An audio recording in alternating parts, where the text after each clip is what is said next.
Hello everyone. आज का हमारा टॉपिक है types of environment at international level और ग्लोबली।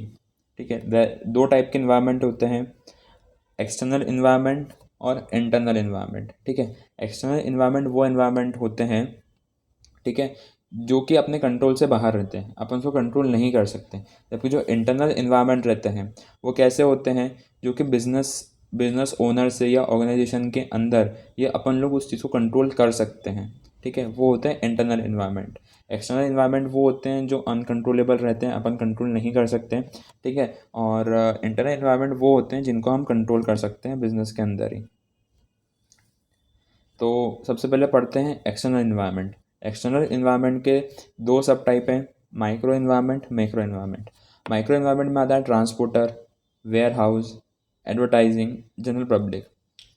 ठीक है, सपोज़ आप कोई भी कंपनी, ठीक है, सप्लाई चेन में जाती है तो उसको ट्रांसपोर्ट करना पड़ेगा, उनका वेयर हाउस होगा, उनको एडवर्टाइजिंग करनी पड़ेगी, और जनरल पब्लिक कैसा बिहेव कर रही है, ठीक है, उनके प्रोडक्ट को लेके, उनके सर्विसेज को लेके।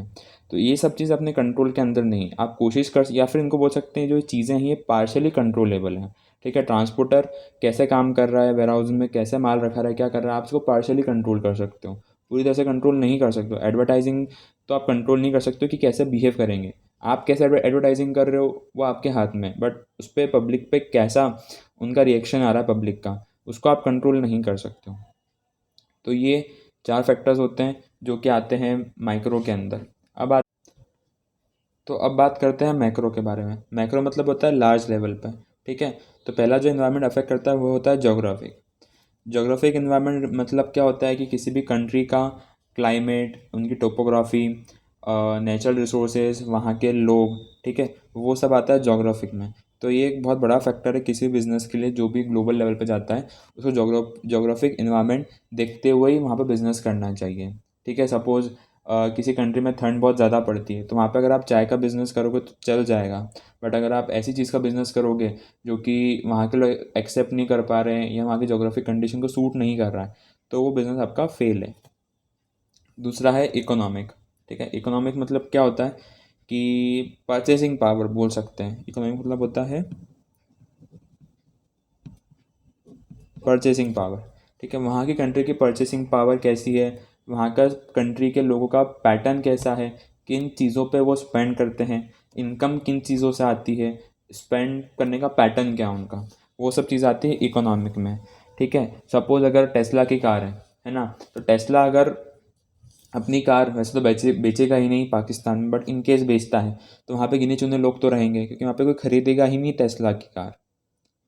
ठीक है, तो वहाँ की परचेसिंग पावर ही नहीं है लोगों की कि वो खरीद सके, और जो कुछ लोग खरीद सकते तो उनके लिए चार्जिंग स्टेशन बनाना भी बहुत डिफ़िकल्ट है। ठीक है, तो कुछ चंद लोगों के लिए तो चार्जिंग स्टेशन बनाएंगे ही नहीं। तो आप जब भी बिज़नेस करो तो ये ध्यान रखना चाहिए कि वहाँ का इकोनॉमिक फैक्टर कैसा है, यानी परचेसिंग पावर कैसी है, वो लोग स्पेंड किन चीज़ों पे करते हैं, कैसे करते हैं, और उनकी ताकत है कि नहीं उस टाइप के प्रोडक्ट को खरीदने की। फिर आता है सोशल। सोशल और कल्चर को साथ में लेके चलेंगे अपन। ठीक है, सोशल और कल्चरल फैक्टर जो होते हैं वो कैसे होते हैं कि जैसे अपने इंडिया में सुपरस्टिशंस को मानते हैं, रिलीजियस फैक्टर रहता है। ठीक है, इसके अलावा कस्टम्स हैं, हैबिट्स हैं, हमारे रिचुअल्स हैं। तो इन सबको देखते हुए हमें सोशल और कल्चरल का ध्यान रखना पड़ेगा। जैसे स्टारबक्स है, ठीक है, वो अमेरिका में फेल हो गई थी। क्यों फेल हुई थी? क्योंकि वहाँ के लोगों का जो कल्चर था वैसा था कि हम अपनी जो कॉफ़ी है, ठीक है, वो हम खुद उसके अपने हाथों से बनाएंगे। ठीक है, वो बनी बनाई कॉफ़ी नहीं, मतलब बनी बनाई कॉफ़ी पे वो लोग स्पेंड नहीं कर रहे थे। ठीक है, तो एक टाइम पे जो स्टारबक्स है वो एक बार अमेरिका में फेल हो चुका था।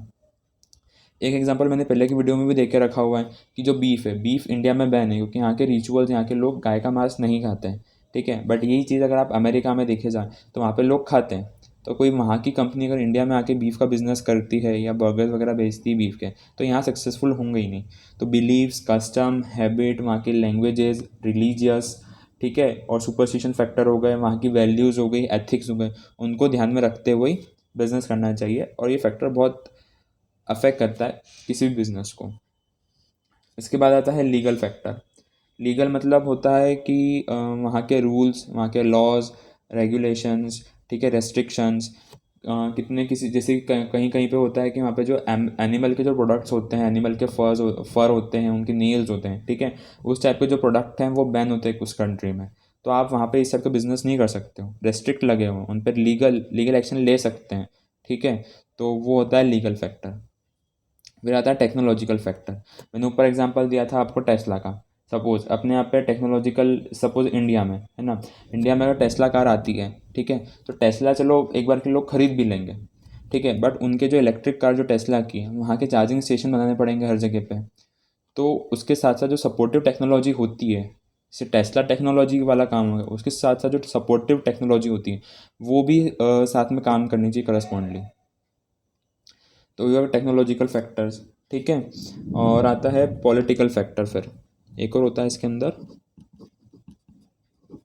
Political factor. पॉलिटिकल फैक्टर मतलब ऐसी कोई भी चीज़ जो कि किसी कंट्री में जाए तो पॉलिटिकल लेवल पे कोई केओस क्रिएट ना करे, ठीक है। वहाँ की गवर्नमेंट, वहाँ का मार्केट, वहाँ पे बिजनेस किस तरीके से हो रहा है, कैसे हो रहा है, उन सबको समझ के ही काम करें। तो वो आता है पॉलिटिकल फैक्टर के अंदर। अब आते हैं इंटरनल फैक्टर। इंटरनल फैक्टर वो होते हैं जो कि कंट्रोल किए जा सकते हैं बिजनेस में, ठीक है। एक्सटर्नल फैक्टर जो अपन ने ऊपर पढ़े वो या तो पार्शियली कंट्रोलेबल है या कंट्रोलेबल है ही नहीं, ठीक है। तो पहला है, कौन कौन से फैक्टर्स होते हैं जिनको हम कंट्रोल कर सकते हैं? Employees, money, machine, policy, procedures और मेथड, ठीक है। एम्प्लॉय स्ट्राइक पे चले गए किसी वजह से, उनको वहाँ की पॉलिसी पसंद नहीं है, ठीक है, तो वो स्ट्राइक पे चलेगा।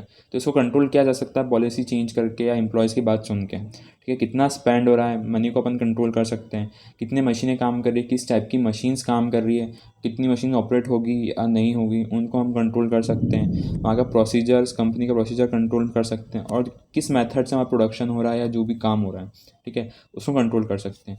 इन चीज़ों को कंट्रोल कर सकते हैं, ठीक है। इसलिए इसको इंटरनल इन्वायरमेंट बोलते हैं।